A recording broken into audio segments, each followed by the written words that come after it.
Hello guys, welcome back. This is Modern Man here today, and today I'm bringing you another Monday deck tech. We are doing another modern deck, of course. One of my favorite formats, probably my favorite format as of right now.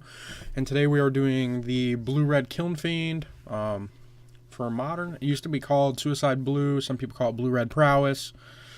It goes by a bunch of different names, but I'm just going to call it blue-red Kiln Fiend, and let's go ahead and jump right into the deck. So here's the deck list and the price right on the screen right here. It's a fairly cheap deck. It's not too bad. The land base is the only reason it's expensive.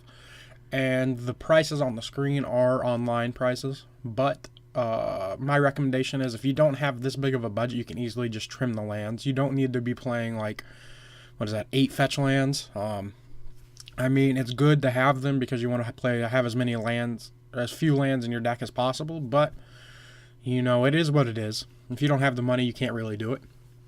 But yeah, that's really the only expensive part of the deck is the land base.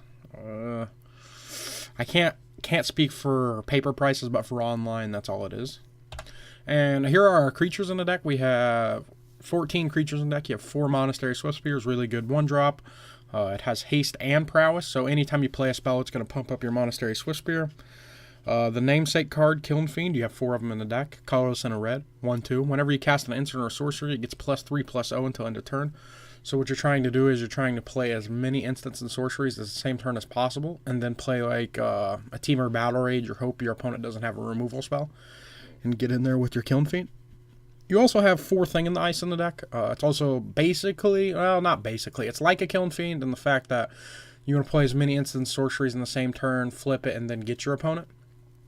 Does really the same thing. If you pair it with a Teamer Battle Rage, you're normally going to win the game. It turns into a 7/8 when it flips. Return all non-horrors to their hands. Something to note is it doesn't bounce Bedlam Reveler. It has came up a couple times while playing this deck, if I remember correctly. But the reason you play Bedlam Reveler in the deck is not because it doesn't get bounced by Thing of Nice. It is because sometimes you just run out of cards, and you really need to draw some more cards. And it's a Prowess body, so it's a 3/4 for most of the time. 2 red mana when you want to cast it. 3/4 comes to play, discard your hand, draw 3 cards. Normally, also, when you're playing it, you are not,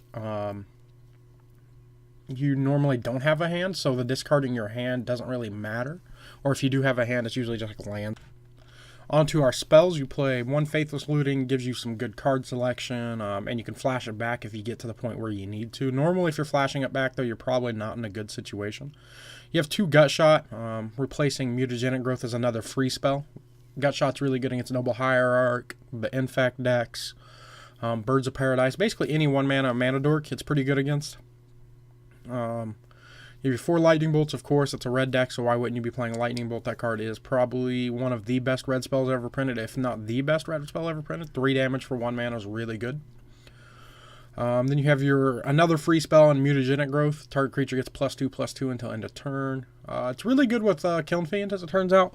It gives it +5/+2 when you play Mutagenic Growth on a Kiln Fiend. Then you have Serum Visions. Draw a card, scry 2, just a good card selection. Helps you set up your turn so you can get some more Mutagenic Growth and some more cards we're going to see in a little bit. Some more spells. We have Sleive Hand. Same thing, just another good draw spell. Look at the top 2. You get to choose one of them and put it in your hand, the rest on the bottom. The other one on the bottom. It's a pretty good card. Pumps up your Kiln Fiend, triggers all your Prowess creatures, and maybe finds you a Teamer Battle Rage if you still need one. You play Apostle's Blessing because it gives your creatures protection, and that's the weak point of this deck. It is your opponent interacting with your creatures.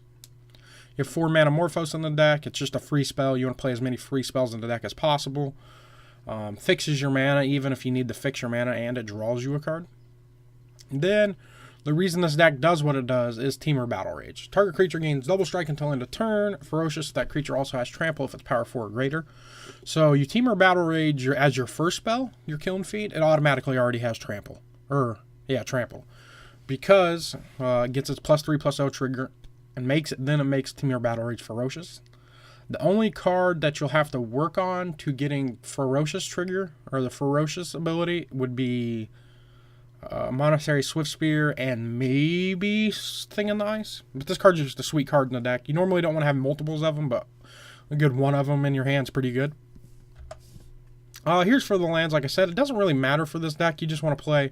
You do want to play 8 fetch lands if you have them. You want to thin your deck as much as possible. But this deck's a 2-color deck. It's not really hard on the mana by any means. But I play 3 Bloodstained Mire, 1 Flooded Strand, 2 Island, 1 Mountain, 4 Polluted Delta, 4 Spire Bluff Canal is a card you probably should put in your deck. But if you don't have them, of course, you can't really change that. And 2 Steam Vents. Maybe you play more Steam Vents. Maybe. I don't think so. That would mean you'd have to either cut into your basic lands or cut into your fetch lands. And 2 is a perfectly reasonable number. For the sideboard, you have Dispel for the control decks, for the removal decks. The card's just an all-around star against any deck that's trying to stop you from doing what you're doing. Relic of Progenitus is good against Tarmogoyf, Snapcaster, Dredge. Twisted Image is good against the Scapeshift decks. The Mirror Match to a point. I don't know if many people are playing this deck. It's good against Thing on the Ice. Any deck that plays big butt creatures, Doran. If you ever come against a Doran deck, it's pretty good. And it draws you a card, so if you think your opponent's going to bring a Scapeshift in, it won't hurt to bring in the Twisted Image. 2 Pyroclasms for the small creature deck. Sometimes you got to clear up the board, like against tokens, to get in with your Kiln Fiend. 2 Smash the Smithereens for any artifact-based deck. Chalice of the Void. What's the other one? Engineered Explosives. Affinity.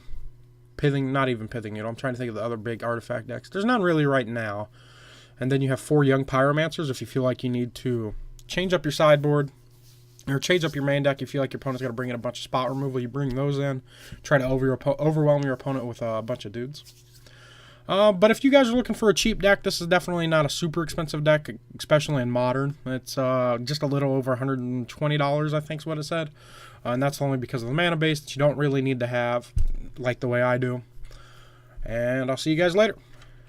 If you guys like that deck and wanted to see more, remember to smash that thumbs up button. Really appreciate it. Let me know down below. Comment down below with any comments, deck suggestions, play suggestions, sideboard suggestions, anything like that. Remember to subscribe to the channel if you want to see more awesome content like this on a daily basis. Also, follow me on Twitter, Facebook, or like my Facebook page. Follow me on Twitter. Email me. All those links will also be in the description below. And I hope you guys have an awesome, amazing day. I'll see you guys later. Bye-bye.